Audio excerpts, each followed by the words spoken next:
नमस्कार, मैं हूं विजयश्री और स्वागत है आपका सियासत नगरी में। गृह मंत्री अमित शाह ने राज्यसभा में मोदी सरकार की राष्ट्रीय सुरक्षा नीतियों पर जोर देते हुए कांग्रेस पर तीखा हमला बोला।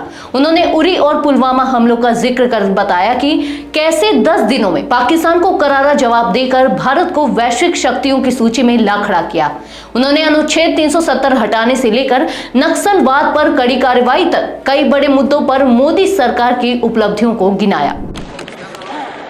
Honorable members, now I call upon the Honorable Minister of Home Affairs to reply the discussion.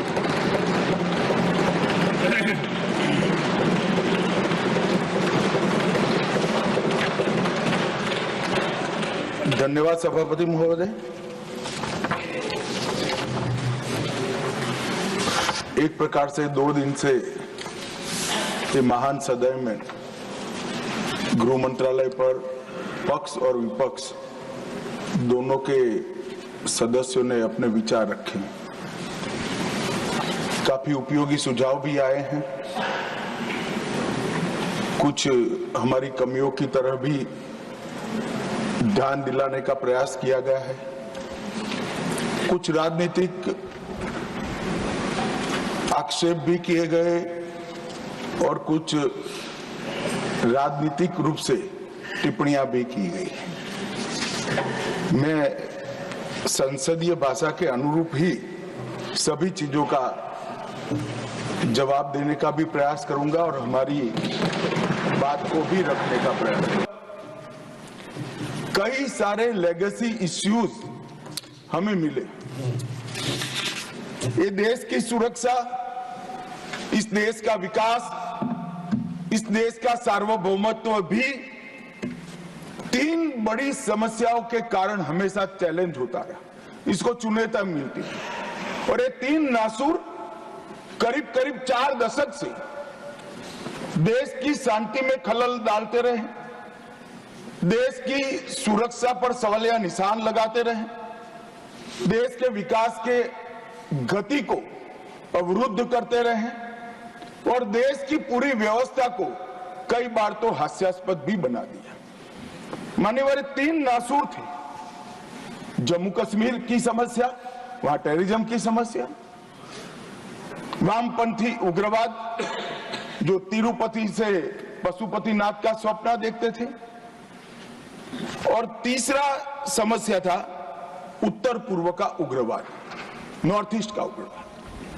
इन 3 समस्याओं का टोटल लगाएं तो लगभग 92,000 इस देश के नागरिक 4 दशक में मारे गए माने। और एक तीनों समस्या के संपूर्ण उन्मूलन के लिए एक सुनियोजित प्रयास कभी नहीं हुआ था, जो नरेंद्र मोदी जी ने चुनकर आने के बाद। मैं सबसे पहले कश्मीर की बात करूंगा मान्यवर।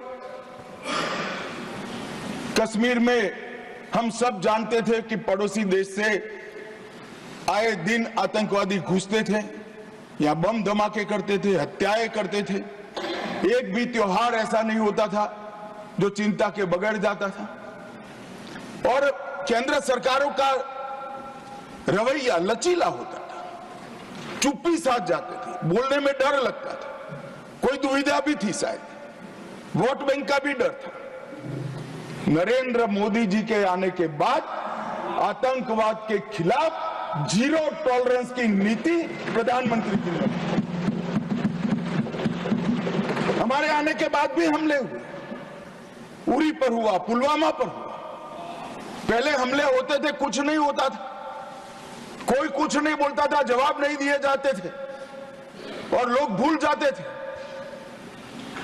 दिल्ली के अखबारों में कोने में कहीं छपता था, आज 7 लोग शहीद हो गए, मारे गए, बम धमाका हुआ। मगर कोई संवेदना तक समाप्त हो जाए, वहां तक चीजें लिंगरिंग रहती गई, लिंगरिंग रहती गई, लिंगरिंग रहती। मोदी जी के आने के बाद उरी और पुलवामा में हमला हुआ। 10 ही दिन में पाकिस्तान के घर में घुसकर सर्जिकल स्ट्राइक और एयर स्ट्राइक कर जवाब दिया।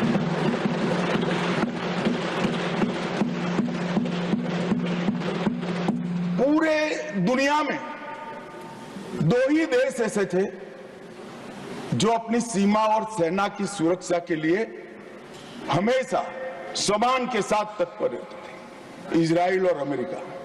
वो 2 देशों की सूची में मेरे महान भारत का नाम जोड़ने का काम नरेंद्र मोदी।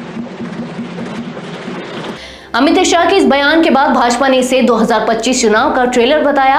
वहीं कांग्रेस इस पर बैकफुट पर नजर आई। मोदी सरकार के उग्रवाद और नक्सलवाद पर जीरो टॉलरेंस नीति को अमित शाह ने एक बार फिर दोहराया और कहा कि देश की सुरक्षा से कोई समझौता नहीं होगा। आज के लिए बस इतना ही। ऐसी और सियासी खबरों के लिए बने रहिए सियासत नगरी के साथ। धन्यवाद।